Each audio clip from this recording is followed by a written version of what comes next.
Jharkhand CM సతీమణి కల్పనా ముర్ము సోరెన్ వ్యాపారవేత్త, సామాజిక కార్యకర్త. ఇది ఒకప్పుడు కల్పనాకుండే గుర్తింపు. కానీ ఇప్పుడు ఎమ్మెల్యే, పార్టీలో కీలక నేత.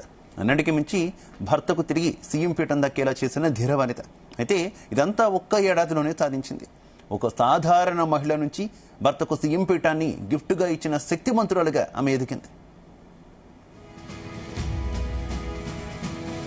కల్పన కూడా సగటు అమ్మాయిలాగే చదువు పూర్తవగానే కార్పొరేట్ సంస్థలు ఉద్యోగం సాధించాలని కలలు కన్నారు. ఆమె స్వస్థలం ఒడిశాలోని మయూరాభంజ్. పెరిగిందంతా రాంచీ. నాన్న అంపా ముర్ము ఆర్మీలో పనిచేశారు. తనలో క్రమశిక్షణ, దేశభక్తికి అదే కారణమంటారు కల్పన. దేశంలోని వివిధ ప్రాంతాల నుంచి వచ్చిన కుటుంబాలతో కలిసి పెరగడంతో అన్ని సంప్రదాయాల గురించే కాదు, వాటిని గౌరవించడమూ తెలిసిందంటారు. ఒకరోజు మొక్కజొన్న రొట్టె, ఆవకూర తింటే మన్నాడు ఇడ్లీ, దోశ తినేవాళ్ళం. నాకు అన్నీ ఇష్టమే అనే కల్పనకి ఇంజనీరింగ్ పూర్తవడంతోనే పెళ్ళయింది.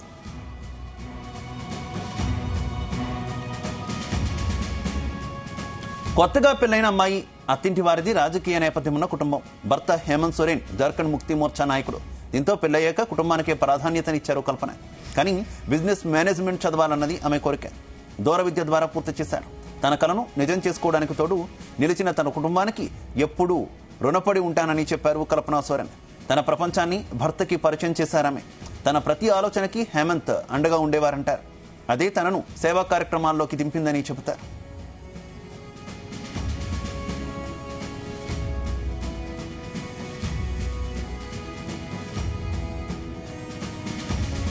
కల్పన తల్లి చదువుకోలేదు. గిరిజన భాష మినహా హిందీ కూడా రాదు.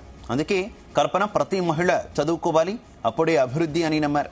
గిరిజన అమ్మాయిల చదువుకు సాయపడే కార్యక్రమాలను చేపట్టారు. విద్యా సంస్థలు ప్రారంభించడంతో పాటు వ్యాపార రంగంలోకి అడుగుపెట్టారు. 2 పిల్లలు, అందరిచే కుటుంబం, అంతా ఆనందమే. దాన్ని రెట్టింపు చేస్తూ హేమంత్ సోరెన్ ముఖ్యమంత్రి అయ్యారు. అంతా సవ్యంగా సాగుతోందన్న ఈ ఏడాది ప్రారంభంలో ఆయన ఓ భూ వివాదానికి సంబంధించి మనీ లాండరింగ్ కేసులో అరెస్ట్ అయ్యారు. అప్పుడు రాజకీయాల్లోకి అడుగుపెట్టారు కల్పన.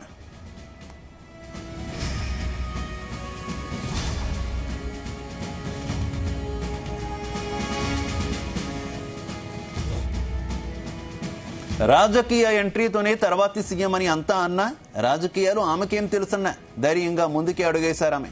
చీరకట్టు, ముఖంపై చెదరని చిరునవ్వు ఆమె ప్రత్యేకత. ఒడియా, బెంగాలీ, ఇంగ్లీష్, హిందీ, సంతాలీ భాషల్ని అనర్గళంగా మాట్లాడగలరు. తనని కలవాలంటూ ఎవరు వచ్చినా వాళ్లకు వచ్చిన భాషలోనే పలకరించేవారు. నేను గిరిజన వ్యక్తిని, మీలో ఒకరిని. గిరిజనులు నియంతృత్వానికి తలవంచరు, అన్యాయాన్ని సహించరు అంటూ ప్రజల్ని ఉత్తేజపరుస్తూ భర్త తరపున పోరాడారు.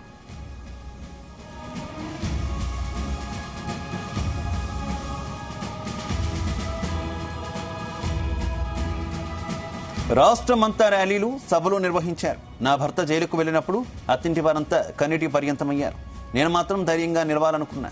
కానీ నాకు కన్నీరాగలేదు. ఇప్పుడు మీ ప్రేమాభిమానాలు చూశాక నేనెంత బలవంతురాలనో అర్థమైంది. కుటుంబ బాధ్యతతో పాటు మామగారు అందించిన పార్టీ బాధ్యతని సవ్యంగా నిర్వహిస్తా అంటూ తన మాటలతో ప్రజలను ఆకర్షించారు. తన వాదనను బలంగా వినిపించారు. ప్రత్యర్థులపై తోటాల్లాంటి మాటలు కల్పన ప్రత్యేకత. కాబట్టి నెలల వ్యవధిలోని గాండై అసెంబ్లీకి జరిగిన ఎన్నికల్లో తొలిసారి విజయం సాధించారు.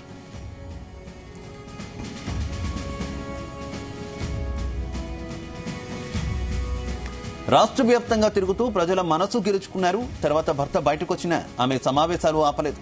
కొన్ని చోట్ల కల్పనను సభ పెట్టమని జనమే కోరేవారంటే ఆమెకున్న ఆదరణ అర్థం చేసుకోవచ్చు. కాబట్టి ఎన్ని అవాంతరాలు వచ్చినా తిరిగి తాజా జార్ఖండ్ అసెంబ్లీ ఎన్నికల్లో జయకేతనం ఎగరవేశారు.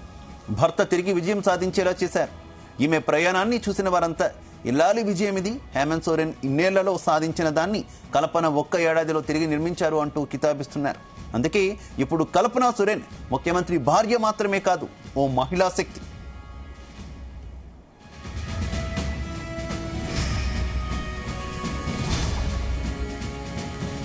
ఈసారి జార్ఖండ్ ఎన్నికలకు మరో ప్రత్యేకత ఉంది. 81 మంది సభ్యులున్న శాసనసభలో అన్ని పార్టీల్లోనూ కలిపి 12 మంది మహిళలు ఎమ్మెల్యేలుగా ఎన్నికయ్యారు.